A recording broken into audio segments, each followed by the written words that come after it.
एक राज्य में राजा फ्रांसिस राज करते थे। उनकी पत्नी का नाम एलिना और बेटे का नाम प्रिंस हैरी था। राजकुमार हैरी अपने आप को सबसे खूबसूरत, बुद्धिमान और बलवान समझता था।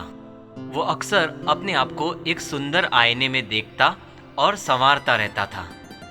वो बड़ा ही गुस्सैल और घमंडी स्वभाव का सिर फिरा इंसान था।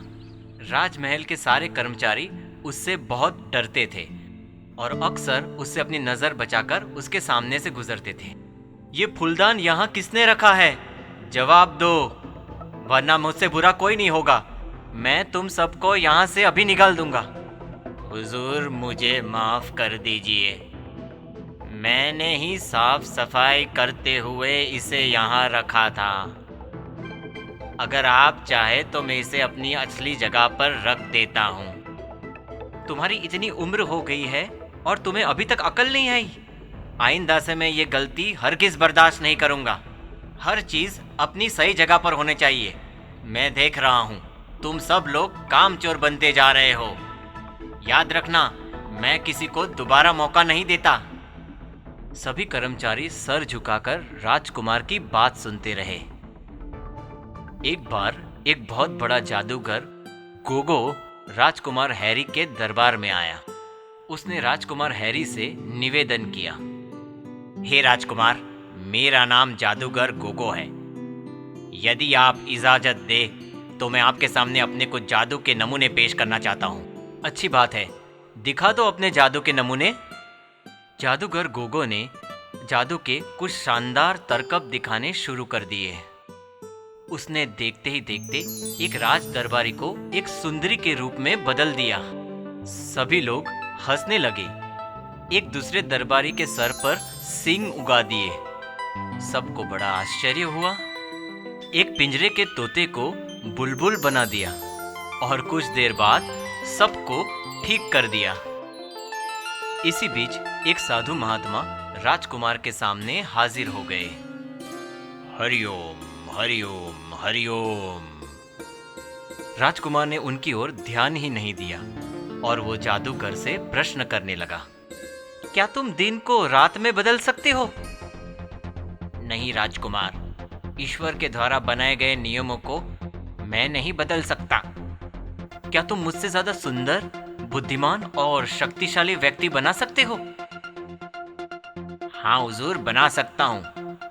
क्या आपसे भी ज्यादा सुंदर और शक्तिशाली नौजवान आपके सामने पेश करूं? नहीं नहीं, मैं ये बर्दाश्त नहीं कर सकता। मुझसे ज्यादा सुंदर, शक्तिशाली और बलवान कोई भी नहीं है। तुम अभी ही मेरे सामने से चले जाओ। राजकुमार द्वारा कही गई अपमानजनक बातें जादूगर को बहुत बुरी लगी। राजकुमार ने साधु महात्मा का भी अपमान कर दिया था। हे जादूगर, जहां सम्मान ना मिले वहां रुकना व्यर्थ है। इस राजकुमार ने घमंड में वशीभूत होकर हम दोनों का अपमान किया है। चलो, हमें यहाँ से चले जाना चाहिए। हाँ हाँ, चले जाओ। तुम दोनों को बुलाया ही किसने था? साधु महात्मा को बहुत ही गुस्सा आया और उन्होंने गुस्से में राजकुमार को एक श्राप दे दिया। हे राजकुमार, तुम अपनी सुंदरता पर बहुत अभिमान करते हो और अपनी शक्तियों पर बहुत घमंड करते हो। वो सब कुछ तुमसे छीन लिया जाएगा। तुम एक आईने में समा जाओगे और वो आईना भी तुमसे अधिक सुंदर होगा। साधु महात्मा के इतना कहते ही राजकुमार एक सुंदर आईने में समा गया। उसकी बुद्धि, शक्ति और सुंदरता बिल्कुल नष्ट हो गई और उसे बहुत ज्यादा पछतावा हुआ। हे महाराज, मुझे माफ कर दीजिए। मैंने घमंड के नशे में चूर होकर एक बहुत बड़ी गलती कर दी है। मैं आपसे प्रार्थना करता हूँ, कृपया ये श्राप वापस ले लें। महाराज, मैं आपसे प्रार्थना करता हूँ, राजकुमार की भूल के लिए उन्हें माफ कर दीजिए और उनका श्राप वापस ले लीजिए। साधु का गुस्सा शांत हो गया। देखो, मैं इस श्राप को वापस तो नहीं ले सकता, लेकिन इसमें परिवर्तन अवश्य कर सकता हूँ। भविष्य में एक अच्छे दिल वाली स्त्री वास्तविकता को जाने बगैर इन्हें सुंदर आईने में देखकर प्यार का इजहार करेगी, तब ये अपने वास्तविक स्वरूप में आ जाएंगे। तब तक इन्हें इसी आईने में कैद रहना होगा। साधु महाराज और जादूगर चले गए और घमंडी राजकुमार आईने में कैद रह गया। मंत्री ने उस आईने को संभालकर एक सुरक्षित जगह पर रख दिया। राजकुमार आईने में रहते हुए किसी को नहीं दिखाई पड़ता था। राजा भी अपने बेटे की इस हालत को देखकर बहुत दुखी रहते थे। हे राजकुमार, मैं जानता हूं कि इस आईने में रहकर तुम्हें बहुत दुख हो रहा है। तुम अपनी भावनाओं को प्रकट भी नहीं कर सकते हैं। राजा ने उस सुंदर आईने को बहुत सारी राजकुमारियों को दिखाया और उन राजकुमारियों ने राजकुमार को उस आईने में देखकर मुंह भिचकाया। राजा और रानी के अलावा सारे राज दरबारी राजा की इस हालत को देखकर बहुत दुखी रहते थे। उनकी समझ में ये नहीं आ रहा था कि राजकुमार को इस आईने से आजाद कैसे किया जाए। एक बार राजा फ्रांसिस अपने खास मित्र राजा एल्बर्ट के राज्य में गए। उनका सुंदर आईना भी साथ में ही था। राजा फ्रांसिस अपने मित्र एल्बर्ट के यहाँ मेहमान बनकर रहे। उन्होंने सुंदर आईने को एक सुरक्षित जगह पर रख दिया था। राजा एल्बर्ट की नौकरानी सरिता ने साफ सफाई करते हुए जब उस आईने को देखा तो उसने उसे साफ किया। उस आईने में से एक विशेष चमक बाहर आ रही थी। नौकरानी ने राजकुमारी मार्गरेट से उस सुंदर आईने के बारे में बताया।